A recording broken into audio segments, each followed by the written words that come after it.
Welcome to my podcast on Venus in Cancer. A friend of mine requested this podcast, so here's to you. Venus is a natural kind of affinity that exists between things. There are two types of forces that exist in nature, two types of forces that bring things together. As you know, there is a coercive force where you can force things to come together. And there is a force that naturally aligns things because of their intrinsic similarity. Venus is the latter, where Venus is that condition whereby things come together based on the similarity of their differences. Now, their differences fit into each other in such a natural way that they come together in a way that is attractive and beautiful. And human beings are equipped to deal with that attraction and that beauty. We are equipped to sense it. We sense it as a type of harmony or a type of symmetry. And so Venus is the natural affinity which exists within the nature of things, which relates them to each other. Venus is also the perception of this natural affinity. An affinity which first manifests in human beings as a sense of pleasure, which originates from the material senses. This sense of pleasure is originally celebrated or calibrated by the sense of taste, which is well developed in the new human infant. This sense of taste is originally a dichotomous sense. Does it taste good?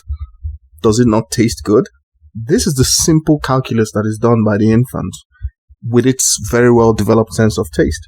It is from this simple choice that the infant constructs an entire value system regarding what it considers valuable or not. So the root of what is valuable ultimately is in the sense of taste. So the natural affinity between things becomes a well-developed perception in the adult, which forms a cognitive map which will eventually guide the individual in their determination of what constitutes personal ownership, value, etc.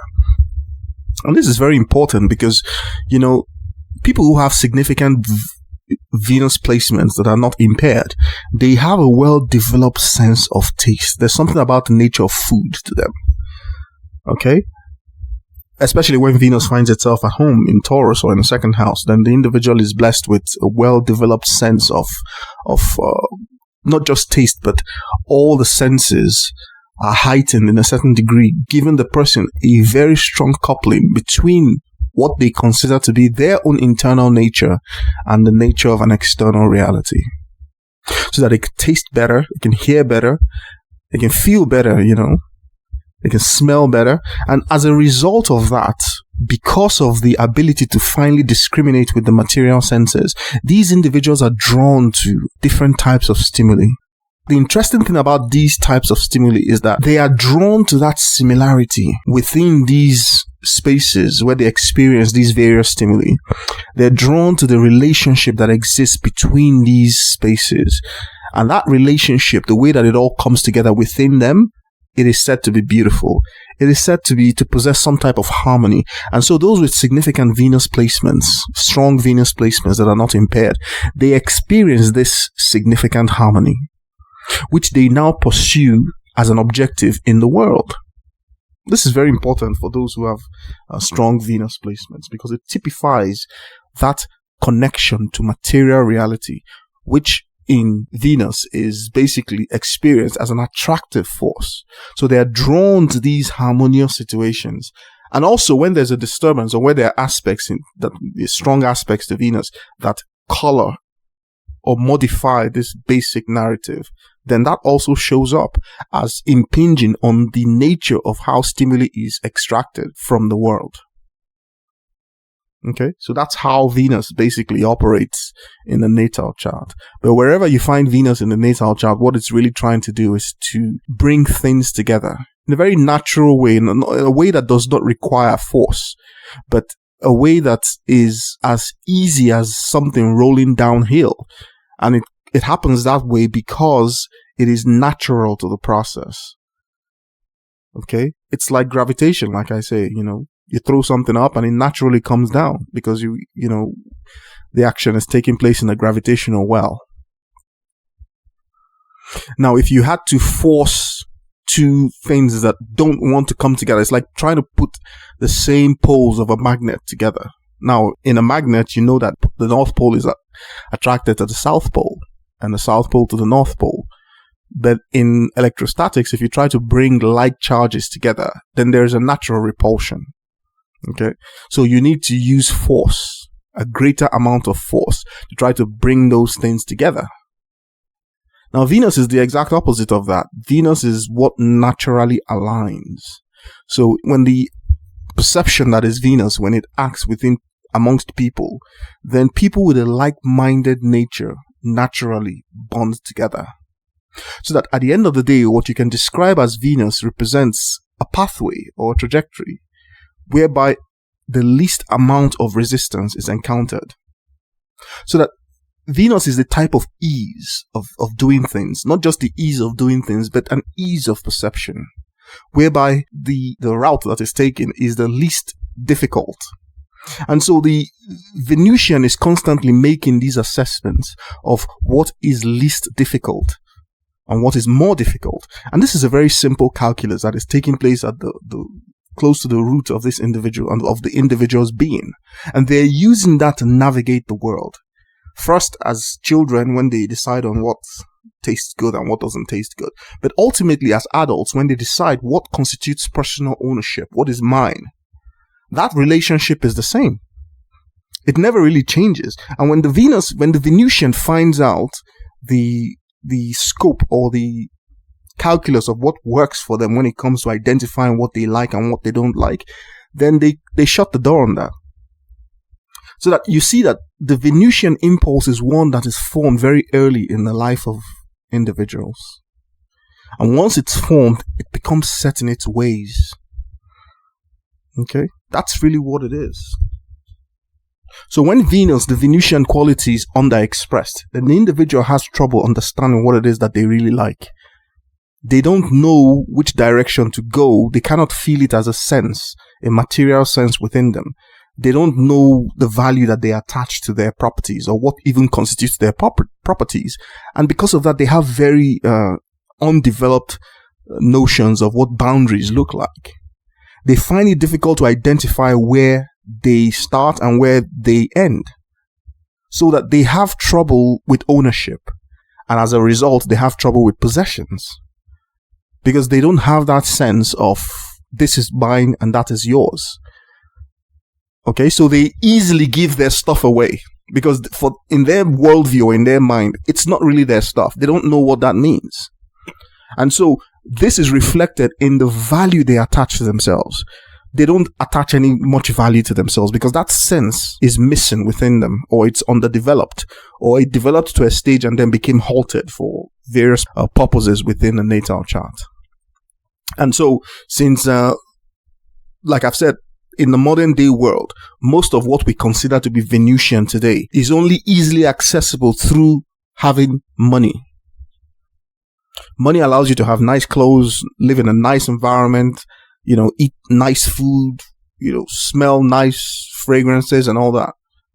These are all functions of the accumulation of wealth. And wealth requires that you're able to assess what belongs to you. And then the Martian function is how you go about pursuing that. And that's why Mars and Venus act in that type of a pairing system. Okay? So Venus identifies what is valuable and your Mars shows how you go after what is valuable. Now, when Venus is overexpressed, then the result is hedonism, a pursuit of pleasure for the sake of pleasure. That's the pursuit of pleasure dominates the worldview and the thinking. The only reason why you want to do something is because it makes you feel good. There's something in it for you. If there's nothing in it for you, you see no reason why you should do it. The very concept of doing things just because they may make someone happy is just alien to you. So that the individual has an overinflated sense of value attached to themselves. So they consider everybody to be working for them in one way or the other. They consider all of reality to be, to be built just around serving their own needs. And so this leads to, not just hedonism, but also gluttony and greed.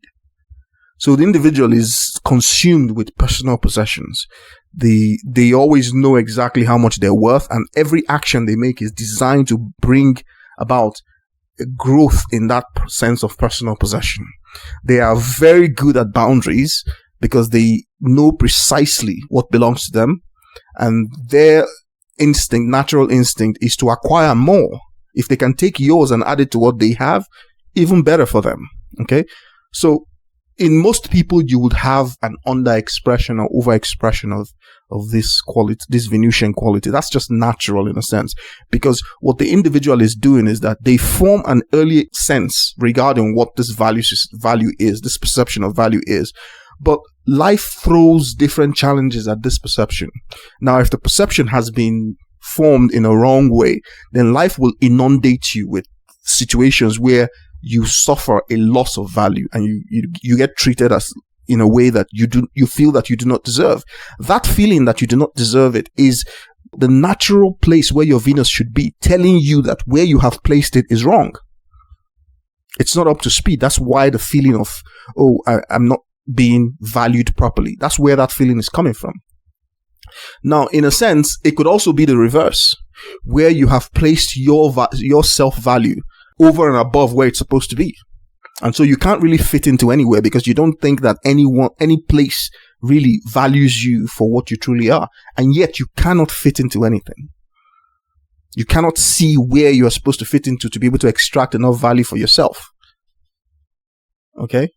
And wherever you fit into, you tend to draw so much from there in such a way that you eventually end up with the same feeling of, look, I'm not valued properly here. Or I can't hang around this place. This place is too mediocre for me, or something like that. So life throws these challenges because it needs you to recalibrate that Venusian impulse. Because when you find where you actually fit into and it matches your sense of value, then the outward and inward flow of this attractive process becomes nominal. And then you can grow.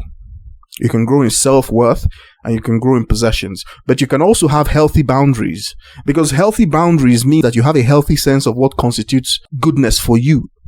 And your value system is built around the things that you can say no to. No is the most important word when it comes to Venusian qualities, because knowing what to say no to means that you have a very good perception of what your intrinsic self-value is. Now, there's some people who can't say no. They say yes to everything, or they say no to everything. That's evidence that that Venusian quality is not calibrated properly. But, it's not something that is set in stone. It requires reassessment, but it is something that is significantly difficult to change. Even though with effort everything is possible, but it's difficult to change because it is attached to the sense of self, the value that is attached to the sense of self. And often people who have very low sense of self-worth, they must have conviction, evidence regarding the true nature of self-worth before they can move that calibration. And so the correction of these faculties means that they have to go out into the world and demonstrate to themselves their real value. And this, it's quite difficult because every failure reinforces the lack of self-worth. Okay, so that is Venus. And so the sign of Cancer. I've talked about the sign of Cancer in my podcast on Cancer Rising. And it's a pretty long podcast. But reiterating, the sign of Cancer really is an internalization process. It is the aspect of the psyche that takes stimuli from the external environment and incubates it within a private chamber. Now, the difference is that it doesn't go out to acquire this stimuli.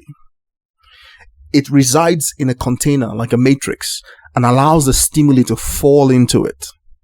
And as the stimuli falls into it, it categorizes it. So within that internal chamber, it has very fixed categories. So any stimuli that comes in is attached to a category.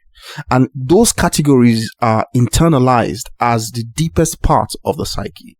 So that what the individual is really trying to do as a Cancerian is to create a map of themselves and of their environment that is welded to themselves, that isn't differentiable from themselves. So that some people experience their reality, their external reality, as something separate from them. The Cancerian is constantly trying to merge with this reality in order to build a sense of self. So they are constantly sampling this stimuli that falls into this space of theirs internalizing it, and extracting from it deep familiar patterns, which they now code as an emotion. Now, the reason why they do this is because object recognition, which is what the Geminian archetype provides, right, is something that requires active pursuit. You have to constantly take stimuli from the environment and then recognize what that stimuli is. And that's what I call object recognition. Now, that puts a tremendous amount of energy into that process because it's an active process. You have to constantly take from the environment, sample it, and recognize what it is that stimuli is. Now, a shortcut to doing this is to take that stimuli, recognize it, and then internally categorize it as part of an elaborate pattern. The nature of that pattern is so unique to the individual. When the stimuli is recognized in the environment, it doesn't need to go through the entire process, mental process of reassessing what the object is. It knows, based on the pattern it has formed within itself, it knows what that pattern is. And more importantly, it knows what that pattern fits into as part of the overall context within the environment. So that you see that the Cancerian really is an internalized form of Gemini. That's really what it is. It is turning the intellectual into the emotional. And so you find out that it is the emotional that is stored in the memory, not the intellectual. Most people don't realize this. Your brain doesn't store information. It stores emotions. Because that emotion is attached to that intellectual feeling, that intellectual recognition which you have. For instance, you see a cup. You don't see the cup as the pure form of a cup. There's no such thing. The cup that you see is attached to memories of how the cup was used and the feelings attached around that cup. If it was used to drink water, if it was used to have a cup of tea or something,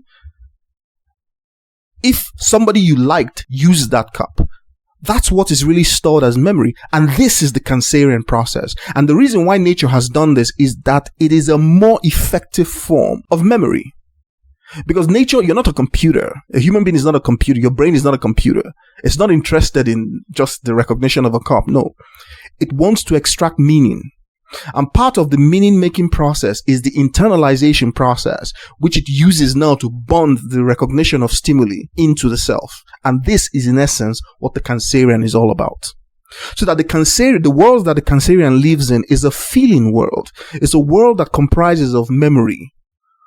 But not memory as you have on a hard drive, ones and zeros, right? Your computer doesn't feel anything. And so your computer really is, the memory that your computer possesses is really substandard. It cannot run the type of experience that a human being is used to. For that, you need a brain, the type of brain that human beings possess, because your brain really stores these emotional archetypes. All right. And the central storage, the main storage is what you call Cancer.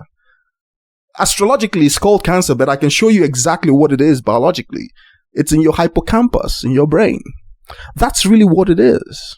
And this is part of my overall, project of developing a physical theory for astrology, because all the evidence is there. We just need to show you exactly what it is.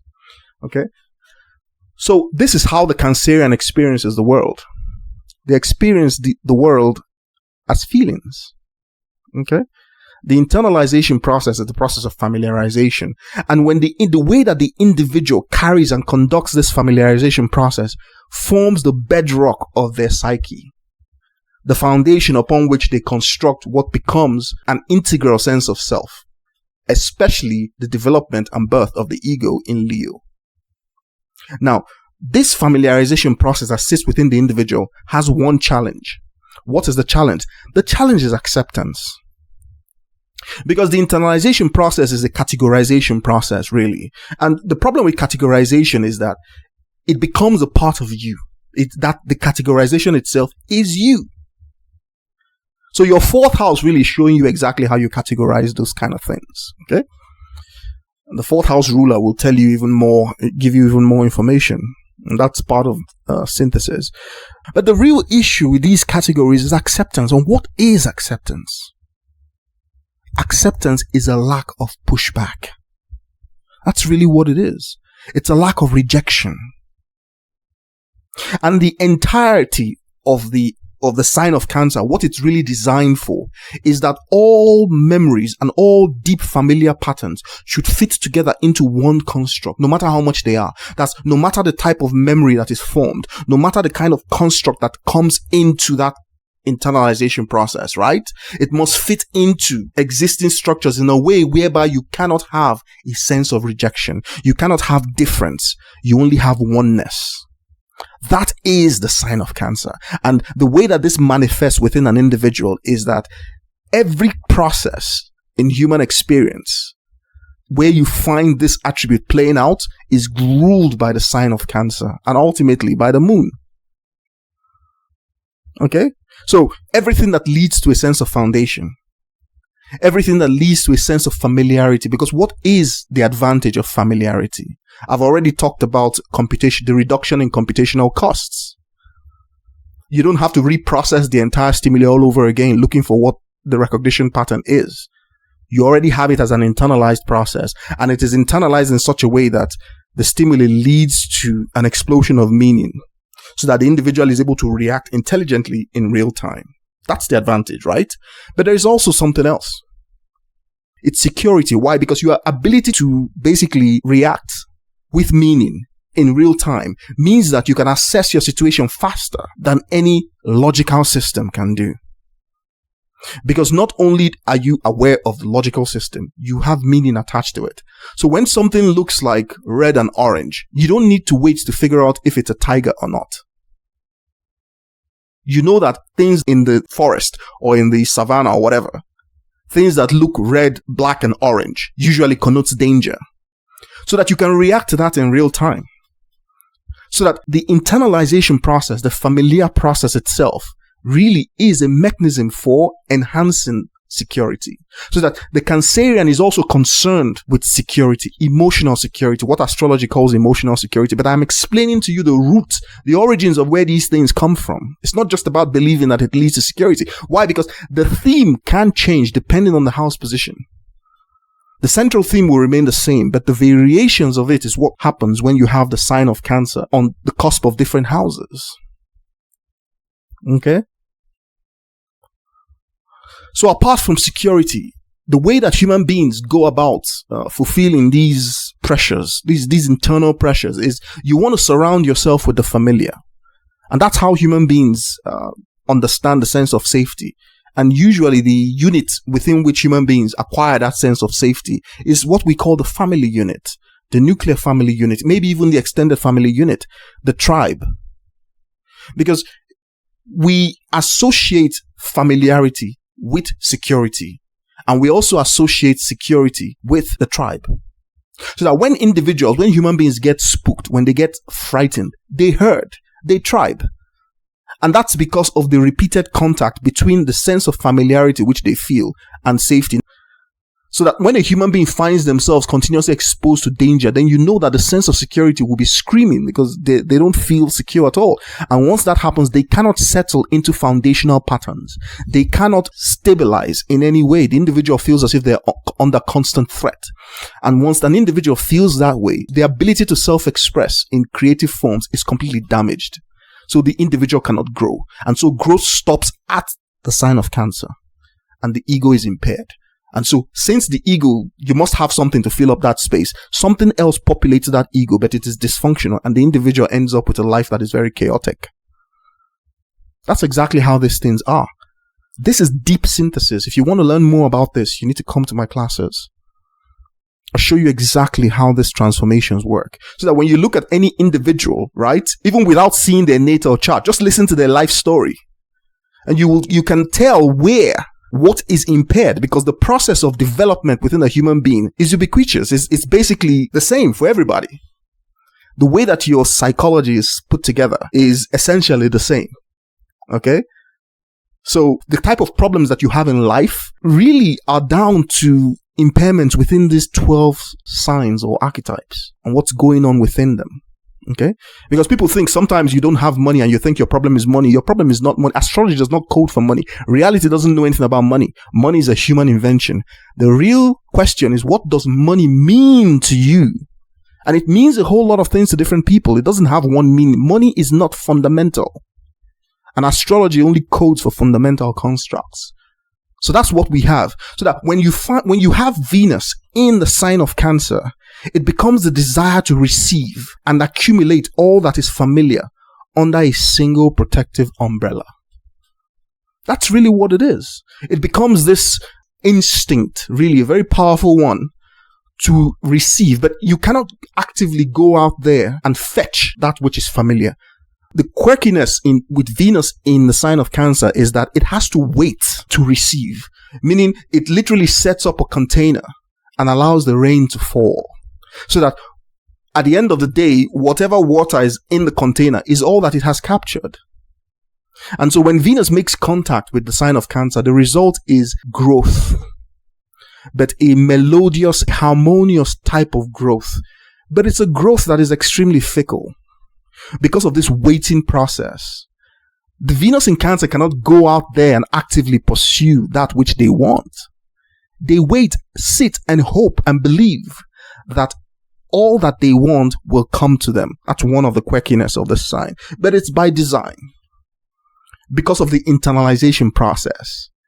Okay? The association within the mind is that what comes to me is meant for me, and what doesn't come to me is not meant for me. So that every such occasion where things come to them, they regard it as theirs. This has happened to me for a reason. Okay? Now, like I said, it's kind of fickle, but it does mean that the Venus in Cancer considers a tremendous importance associated with the idea of love. In fact, all of what I have described points to the fact that Venus in Cancer constantly waits for love. And when love comes, because it doesn't come regularly, because they don't go out there to get what they want, when they see something they like, they wouldn't make a move towards it. They're going to wait. And if it comes towards that direction, then it means that it's probably theirs. And so they will accept it with an open-handedness that is bordering on the idea of naivety. They cannot say no to love. They accept it with such open-handedness because despite the fact that they give you the impression that everything is normal with them, they're constantly waiting for love. And that brings to another quirkiness in that they can have many loves because every one that is offered is accepted in a sense. I mean, there are modifications to this actual theme, but this is the general idea. And the reason is because the engine itself for Venus into Cancer is a type of engine that classifies pleasure. It waits for it, receives it, classifies it, and internalizes it. It is extremely seductive. It is extremely nurturing. It's extremely sensitive. And so the Venus in Cancer is open to various forms of machinations by people who have the opposite type of mentality, especially the aggressive ones who know how to go out there and take what they want. Because they just see the Venus in Cancer as extremely naive. Because they can go in there and shred them up. And by nature and by virtue of the Venus in Cancer, they cannot really externalize this harassment. There's no other word for it. They internalize it and they sink into despondency, a moodiness which, is only lifted when the new love comes about. Okay? So what is this? What is this open-handedness? It's the need to love something. That's Venus in Cancer in a nutshell. You must have something to love. And it is better if you have something to love and then that thing loving you back. But what I usually advise for all Venus in Cancer is you must have something or someone, where you can pour this need, because you have been given an instinct that is extremely nurturing, an instinct that wants to nurture love. You must have something or someone that receives this from you. Then the process by which you calibrate your sense of self-worth begins to heal whenever that happens. You see? And usually it doesn't matter what they're loving. It could be a child, it could be a dog, it could be a cat, it could be God. Whatever it is, they express a devotion towards that thing. Now, sometimes when this feeling is not received, or when they do not have the outlet to express this, then they end up loving the wrong things. For instance, they can love toxic people and show a devotion to them that just borders on irrationality. They're also very prone to having secret love affairs. Like I said, the Venusian once offered love finds it very difficult to say no. And that's because of that internal value process that is waiting to receive. Now, I'm not saying that the correction for this is going out there and chasing what you want. They're not going to do this anyway because of the risk assessment profile that they have, the way that they work this idea of risk. They do not like rejection. It's like I said, the internalization process is one of acceptance. And the whole idea, the whole key behind acceptance is that there is no rejection. So every rejection explodes their inner core in such a way that they have to go away into some type of solitude to reconstitute that core. It doesn't matter how flimsy or trivial this rejection is. Each one cuts like a knife. And so they have to go and reconstitute total self-acceptance that is the nature of that core of theirs. And this is very difficult to do. And so they go into moods, despondency, just a sense of doom and gloom that basically overrides the individual's faculties for a while. Okay. Now the healing process is spontaneous because they begin to heal as the memories come through regarding various parts of their reality that have demonstrated acceptance in the past. So they heal themselves naturally. And if they can find a new love in the process, then that's even, better for them. And so eventually they will come out of that. Now, when the Venus in Cancer is not busy in this process, they are very good with making money. And it's a sixth sense in that sense. They have this instinct, allows them to put their finger on areas that will grow, because that is the harmony that exists between Venus and the sign of Cancer. Okay? As part of the internalization process, Venus in Cancer is drawn to liquids, music. They have a secret longing for the past. It always looks better than the future, in their minds, that is. They have this emotional attachment to the past because of the internalization process, where they feel that the past is always contains more emotion. It's just a side effect of the way that the internalization process works for them. Also, someone with a Venus in Cancer is drawn to this older or much younger type of love affair. And the way that their love affairs work is they internalize this love aspect of their nature. They want to it's like taking someone into your bedroom that is well preserved, well maintained, everything placed in its right place, and then making them a meal. It's a type of love that is nurturing and which has the potential to become suffocating depending on who the target of that love is. So it is very important that when you have a Venus in Cancer, that you are well matched because of the finely tuned sensitivities, okay, which is designed to respond to even the slightest impulse. And so, unlike the Venus in Scorpio, which is very intense, and it shows up as an intensity of scrutiny, the Venus in Cancer is more subtle than that. It is a sensitivity that feels like you're walking on eggshells so as not to hurt the person. And this is when the person when that Venus in Cancer doesn't really have any outlet anymore. So it now focuses on a single partner, and wants to envelop them. Now, depending on who the partner is, not everyone is built to handle this level of enveloping. Some people naturally resent it. So it is very important that before you pair up with someone, when you have a Venus in Cancer, you must consider the value system of that person, if it is able to accommodate this nurturing that Venus in Cancer really means, because it's going to be like the person having another mother. And men who have Venus in Cancer, they are naturally attracted to such women who provide this kind of environment. It's not intense for them. It's almost like they expect it, because that's the way that they will also love the women in their own lives. So this is very important, that when you are considering pairing up with someone, that your value systems align. It's extremely important. It is what determines really the long-term viability of relationships, this value system. It is very often the case that Venus in Cancer ends up with at least 2 marriages. The reason being that the first one, it ends out of disillusionment because of the calibration of the value system. more often than not, the Venus in Cancer personality has not learned initially what constitutes the proper functional value system for them. So they get to experience this weirdness of a first marriage. And then the second marriage is always better. Always.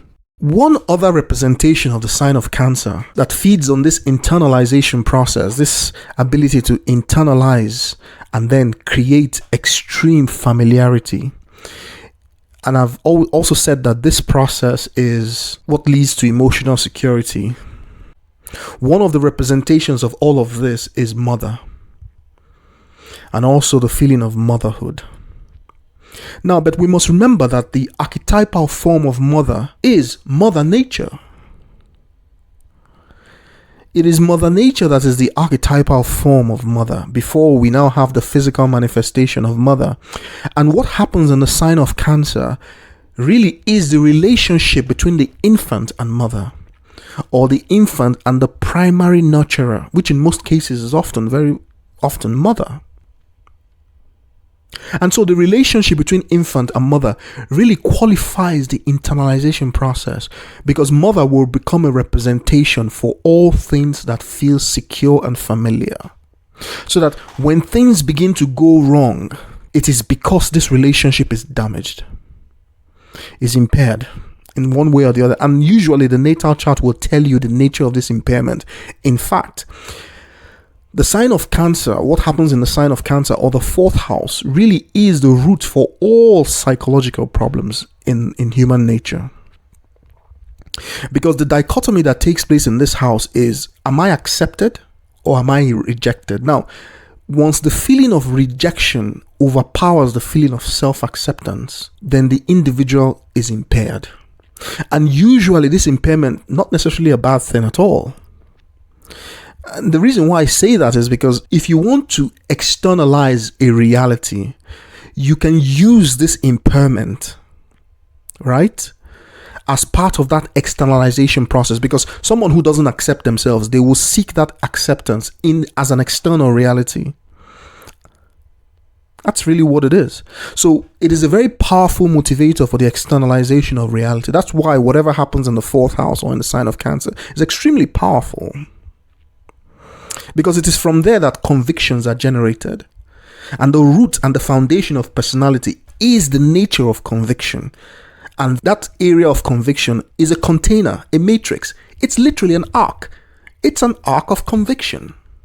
And that is what the sign of Cancer really is all about. Because it is the root of personality formation. Prior to that, everything that has happened is instinctual. It is this root that gives birth to the ego.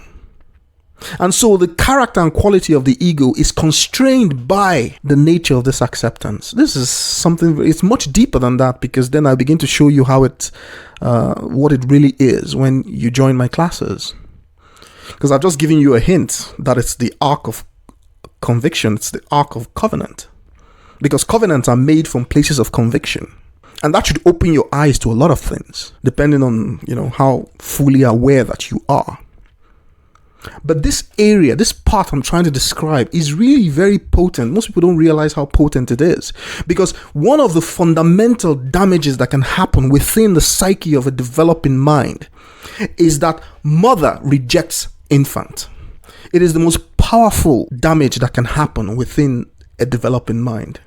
Because the only thing that mother represents is a place of unconditional acceptance. That acceptance is transferred to the infant, and so that the infant can accept themselves. Once this is impaired, then everything begins to go wrong. And usually in a natal chart, when such a thing is placed, it is usually part of a much wider narrative that uses that impairment for the construction of a reality wherein the person needs to find that acceptance as part of external activities.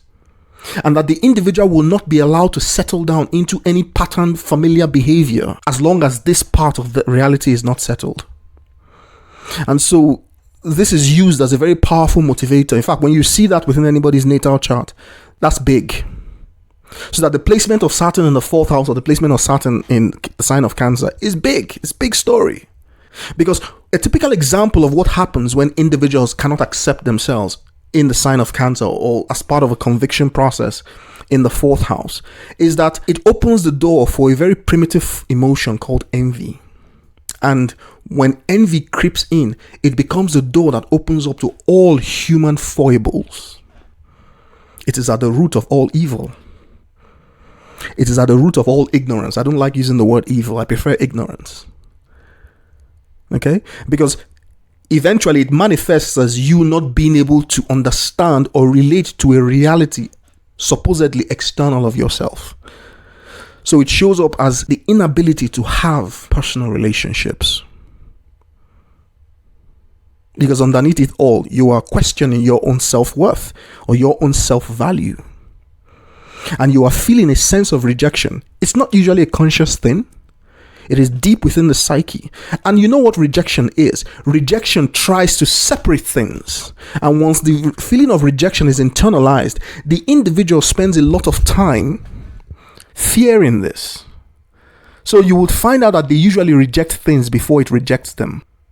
And when they come across acceptance from other people in other forms, they become extremely suspicious about that. They cannot settle down into any patterned, familiar, protective behavior. Now, these are the difficulties encountered within the sign of Cancer. Most people don't realize how powerful this sign is. You know, I've talked about memory and all that, but if you have significant placements in the 4th house or significant placements in the sign of Cancer, and you want an overall perspective, a synthesis, you really want to know what's going on, then reach out to me. We'll put everything in the correct perspective and you will understand. There will be no need to be afraid anymore, because what you're seeking is acceptance. Acceptance for yourself. When you fully accept yourself, then you are happy to live and let live. It comes so natural, and good relationships with others is really the key to the journey towards expansiveness and growth and achievement in the world. It's what allows you to be in the best position to fight opposition. Because some people will oppose you, it doesn't matter what you do. Okay? It is also the nature of influence and power. That's really what it is. Okay? Now, like I said, it all starts from the figurative perception of mother, which is Mother Nature, Mother Earth. And when you feel that Mother Nature or Mother Earth has rejected you, it creates a very deep form of psychosis that is responsible for everything that we consider to be hatred. For instance, anti-black racism. That's the root. Rejection, feeling of a deep-seated feeling of rejection. And then naturally that leads to envy, and the projection of envy is what you call hate. But these are just psychological. These are dynamics that are taking place deep within the psychology, because the individual, the soul, the root of the individual cannot handle rejection, because it is unknown to the soul. The soul has only ever experienced one thing, and that is acceptance. Unconditional acceptance. It is what makes every soul bond together into one, so that there are no divisions. The very concept and the very idea of division is what brought us into this world, into this reality. So that oneness really is searching for a reconciliation. And when it cannot find it, lots of things begin to go wrong. And that is part of the dynamics in the sign of Cancer. So that Venus in Cancer becomes the pathway of least resistance towards conviction, towards self-acceptance, and towards acceptance as a whole. And so you see, you get to understand what this is this is not your traditional or typical astrological interpretation. I don't think I've ever seen a place where Venus is called a trajectory or a pathway. But here I'm telling you, it's the pathway of least resistance. And then if the sign of Cancer is that internalization process that leads to deep familiarity, then it becomes the path of least resistance towards this depth of familiarity. And the aim of that journey is self-acceptance, because that leads to a brighter countenance, which closes the door to ignorance. And as a result, closes the world to so much of the evils and ills that plague human beings. Because the perception of your own intrinsic self-worth becomes very obvious. And once that is the case, then envy disappears. And when envy disappears, every other thing that is attached to it just disappears. And people say money is the root of all evil. It's not true. Money is not fundamental, so how can it be the root of anything? Envy is fundamental, which is a feeling of rejection. Okay? So those who feel rejected in the internal space, they usually try to compensate for that in the external space. They create money, which now serves as the secondary carrier of value. And then they restrict it to themselves. Now, so that the accumulation of that secondary form of value perception now begins to make up for the lack of that acceptance in the internal space. That's how psychology works. And the reason why it works like this is because the soul cannot be unbalanced. It cannot suffer rejection. So whenever it feels like it has to compensate in the external reality, what we call this universe. And that forms part of a much wider narrative that is contained within the natal chart itself, telling this story. You know, the story that the natal chart tells is at such a fundamental level. It doesn't code for anything.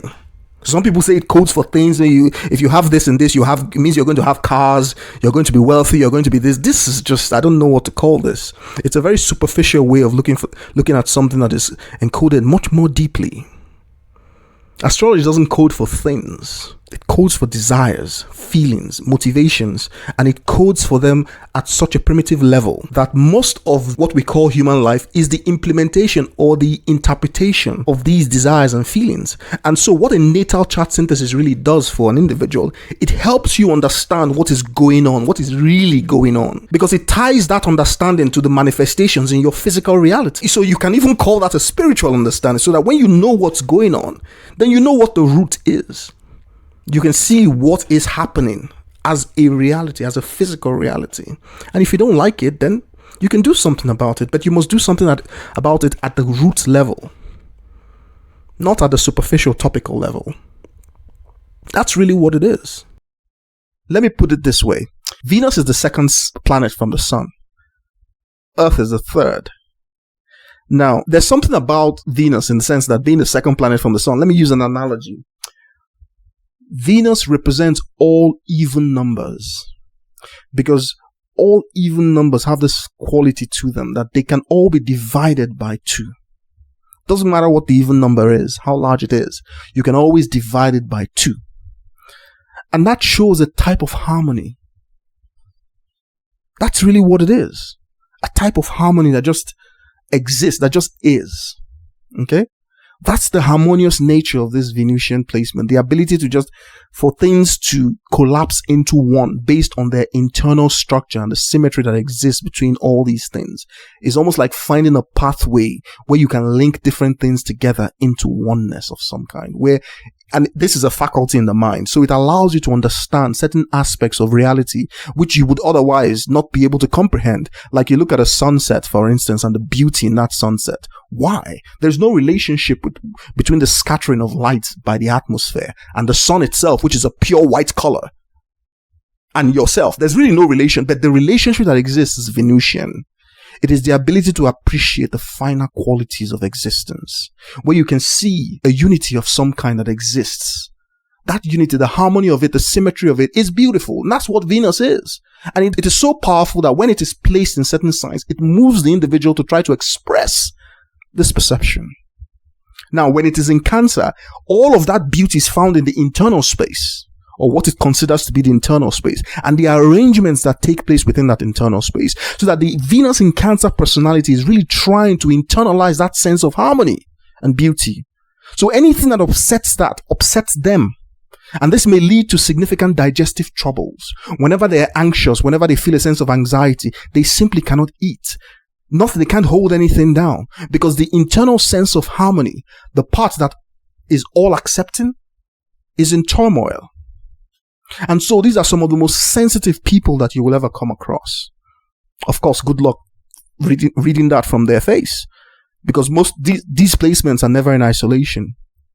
So what is important is how it is connected to the wider narrative within a natal chart. And that's the essence of natal chart synthesis. So that most of the time when you find Venus in Cancer, it is indicative of a growth process, an accumulative process and a growth process, and also an internalization process where some aspect of reality is being internalized and made familiar. And the reason for that is because it is easier to access and use, and it is easier to draw meaning from the internalization. So it's a resource. That's really what it is. Okay? So go and look at your chart and see where you find the sign of Cancer. That's something going on there. Then when you find Venus in the sign of Cancer in that part of your chart, then that's exactly what's going on there. A resource is being developed. That's really what it is. The house will just tell you exactly how it is being developed and in what area of life this resource is being developed in. That's synthesis. Now, when the Venus in Cancer personality finds an outlet for this love which they have, this sensitive, nurturing, mothering kind of love, then the result is extremely beautiful, because the individual can now blossom as just like a flower. They've been waiting and waiting and waiting, and they've been forced into accepting anything.